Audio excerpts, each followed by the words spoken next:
His Majesty King Hamad bin Isa Al Khalifa received at Safriya Palace the President of Pakistan, Asif Ali Zardari, accompanied by the First Lady of Pakistan, Asifa Bhutto Zardari. During the meeting, His Majesty the King and the Pakistani President exchanged cordial talks reflecting the deep-rooted historic relations and cooperation between the two countries. His Majesty the King hailed the successful visit of the Pakistani President to Bahrain and the positive results it will achieve in enhancing fraternal ties between the two countries. His Majesty appreciated the role of the Pakistani President in consolidating these ties and developing them in all fields.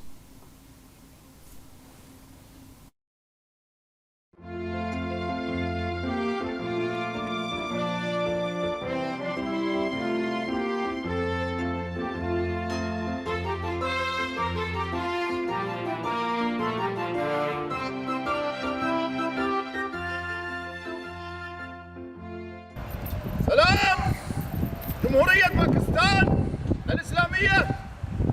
سلام.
His Majesty the King and the President attended a show of purebred horses, which included a military formation by the Royal Guard Cavalry of the Bahrain Defense Force.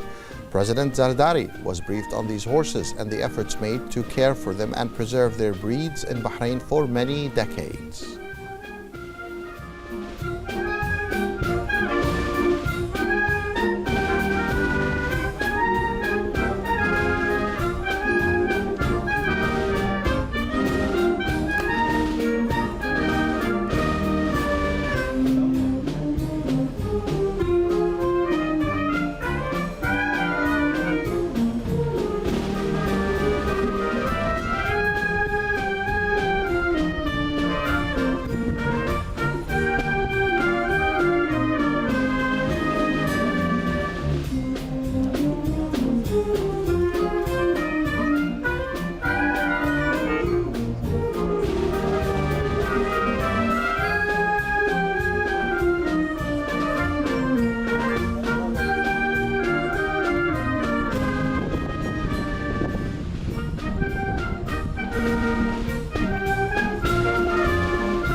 The Pakistani president expressed his admiration for the horse show and praised Bahrain's efforts to preserve these purebred horses.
President Zardari also expressed thanks and appreciation to His Majesty the King for the warm welcome and hospitality accorded to him and his accompanying delegation since their arrival in the kingdom.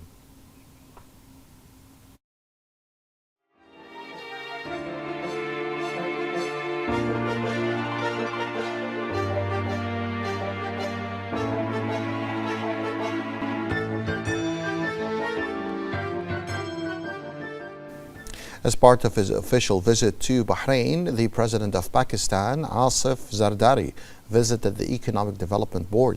Upon his arrival at the EDB headquarters in the Al Capita building in Bahrain Bay, he was received by the Deputy Prime Minister Sheikh Khalid bin Abdullah Al Khalifa, Minister of Foreign Affairs Dr. Abdul Latif Al Zayani, Minister of Finance and National Economy Sheikh Salman bin Khalifa Al Khalifa, Minister of Sustainable Development and Chief Executive of the EDB Noor Al Khalaif, Minister of Industry and Commerce Abdullah Fakhro, Governor of the Central Bank of Bahrain Khalid Hmeidan, Chairman of the Bahrain Chamber of Commerce and Industry Samir Nas, and a number of senior officials. The Deputy Prime Minister welcomed President Zardari and the accompanying delegation, affirming that his visit to Bahrain is a natural extension and practical manifestation of the historical relations and close fraternal ties that bind the two brotherly countries. These relations enjoy the patronage and attention of His Majesty the King and the directives of His Royal Highness the Crown Prince and Prime Minister. He noted that President Zardari's visit to the EDB underscores the shared vision of the two countries' leaderships to elevate the established and robust bilateral relations to broader horizons of effective investment and economic cooperation and coordination, serving mutual interests. He highlighted the strong foundation of Bahraini-Pakistani relations, praising the tangible contributions of the Pakistani community and their role in Bahrain's comprehensive development. He expressed his hope that his visit would contribute to exploring further promising opportunities to increase the volume of trade and the flow of direct investments between the two sides. The finance minister delivered a presentation outlining the competitive advantages of the investment environment in Bahrain, highlighting its promising opportunities and emphasizing major development projects. He also discussed the vital role of the EDB in attracting direct investments to priority economic sectors, the services it provides to investors, and Bahrain's ongoing efforts to diversify its economic base. The Minister of Interior, Lieutenant General Sheikh Rashid bin Abdullah Al Khalifa, was received by the Pakistani President Asif Zardari at his residence during the Pakistan President's visit to Bahrain. The Pakistani President expressed appreciation for the wise approach of His Majesty the King and his role in strengthening the close bilateral relations between Bahrain and Pakistan. He praised the efforts of the minister in cooperation with his Pakistani counterpart in developing security cooperation and coordination between both countries within the framework of a shared commitment to deepening bilateral cooperation. The minister expressed appreciation for the positive outcome of the Pakistani president's visit to Bahrain, noting that the meeting between His Majesty the King and President Zardari was an expression of the historical ties and close cooperation between the two brotherly countries. He expressed thanks to the President for his keenness to strengthen areas of cooperation and joint work between the two countries. The meeting reviewed community security programs and a number of topics that contribute to strengthening bilateral cooperation in the fields of security and combating drugs, and it was agreed to continue coordinating the efforts to confront the threats posed by organized crime and drugs based on the established partnership between the two brotherly countries. The Minister of Health, Dr. Jalila bint Sayyid Jawad Hassan, met with the participants of the 11th cohort of the Prime Minister's Fellowship Program, highlighting the program's role in supporting and qualifying national competencies and contributing to the development of government performance. The minister emphasized the important role played by the Prime Minister's Fellowship Program in supporting and qualifying national competencies, contributing to the development of government work streams, and supporting the achievement of the comprehensive development goals led by His Majesty the King and the follow-up of His Royal Highness the Crown Prince and Prime Minister. She wished the participants every success in taking advantage of this opportunity provided by the program to acquire experience and knowledge that will contribute to opening up broader horizon for them to develop their capabilities, unleash their creative energies, and enrich the government work system. The members of the 11th cohort of the Prime Minister's Fellowship Program expressed appreciation to the minister for her warm welcome, affirming their keenness to continue working diligently and sincerely to serve the Kingdom of Bahrain. The Minister of Education, Dr. Muhammad Jum'a, inaugurated the new building of Global Talents and Children's School in the Asaya area in Muharraq in the presence of the Director General of the school, Sheikh Abul, the chairman and members of the school's board of directors, and a number of officials from the ministry. The minister reviewed the classrooms, which accommodate 712 students, in addition to science and computer laboratories, designated spaces for activities and events, and sports facilities. He praised the cooperation of the school's management with the relevant departments at the ministry in constructing the building in accordance with the approved requirements and standards, extending congratulations to the board of directors on this occasion and affirming the ministry's continued support for the private sector investment in education. The Director General expressed appreciation for the Minister for inaugurating the new building, noting that this reflects the Ministry's support for private educational institutions. She pointed out that the school takes pride in graduating cohorts of students who have gone on to assume leadership positions in various sectors, and reaffirmed the school's commitment to continuing the development of the educational process. The school principal, Noor Abdul Wahab, emphasized that the inauguration of the new building marks an important milestone in the school's journey and reflects its upcoming educational and strategic vision, which focuses on enhancing academic achievements, developing student skills, and advancing modern programs in line with national development goals.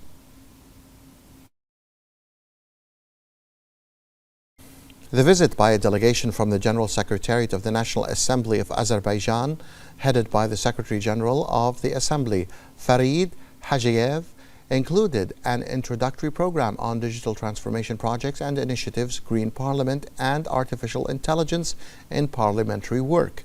More details in this report. As part of efforts to strengthen parliamentary cooperation and exchange experiences, a parliamentary delegation from Azerbaijan visited Bahrain to learn about the most prominent digital transformation projects and initiatives, the Green Parliament, and the use of AI in parliamentary work, which are being implemented by the General Secretariat of the Representatives Council.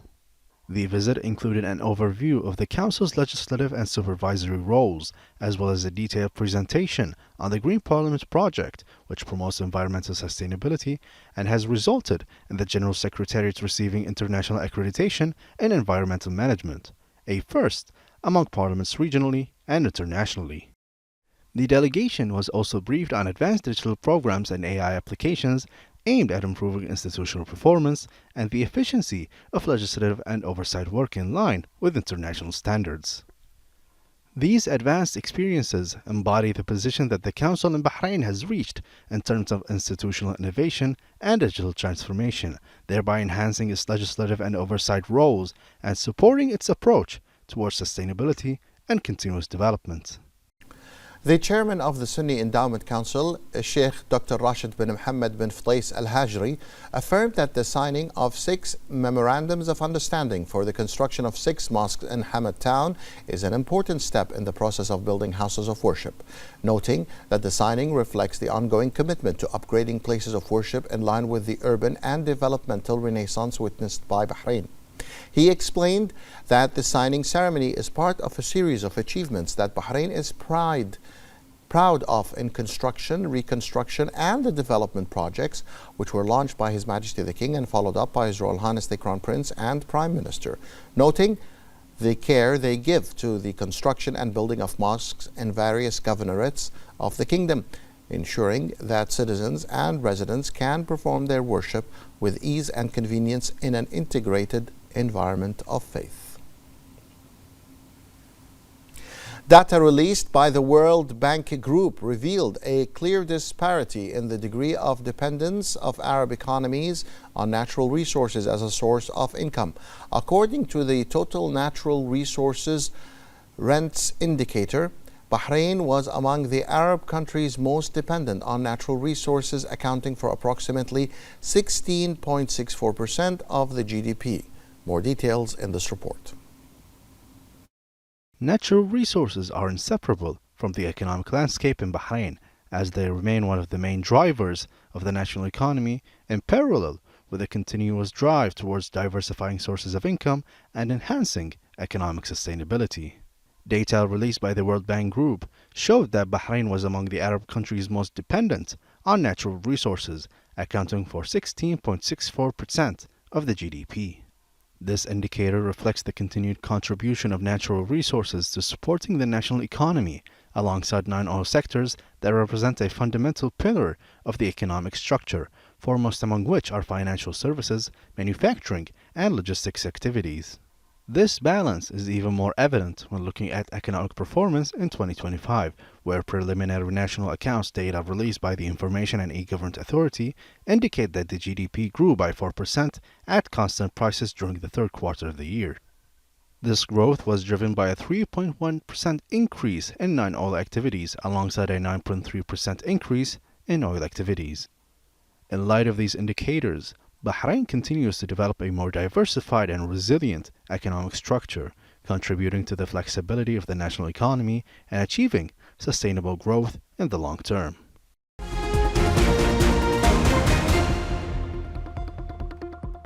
The Hawa al-Manama event continues to evoke scenes from daily life in Souk al-Manama, highlighting the social and cultural transformation that Manama underwent during an important period in its history. Visitors to Hawa al-Manama praised the event's diverse cultural activities, specialised displays and historical exhibitions, which recall the intricacies of life in the old market.